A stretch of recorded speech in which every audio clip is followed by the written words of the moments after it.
माना जाता है कि बद्रीनाथ धाम कभी भगवान शिव और पार्वती का विश्राम स्थान हुआ करता था। यहाँ भगवान शिव अपने परिवार के साथ रहते थे, लेकिन श्रीहरि विष्णु को यह स्थान इतना अच्छा लगा कि उन्होंने इसे प्राप्त करने के लिए योजना बनाई। पुराण कथा के अनुसार सतयुग में जब भगवान नारायण बद्रीनाथ आए तब यहाँ बद्रियों यानी बेर का वन था और यहाँ भगवान शंकर अपनी अर्धांगिनी पार्वती जी के साथ मजे से रहते थे। एक दिन श्रीहरि विष्णु बालक का रूप धारण कर जोर जोर से रोने लगे।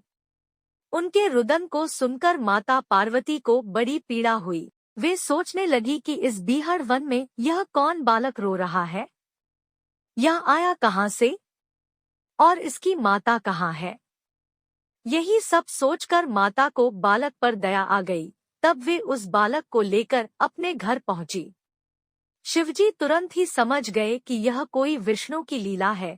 उन्होंने पार्वती से इस बालक को घर के बाहर छोड़ देने का आग्रह किया और कहा कि वह अपने आप ही कुछ देर रोकर चला जाएगा, लेकिन पार्वती माँ ने उनकी बात नहीं मानी और बालक को घर में ले जाकर चुप कराकर सुलाने लगी।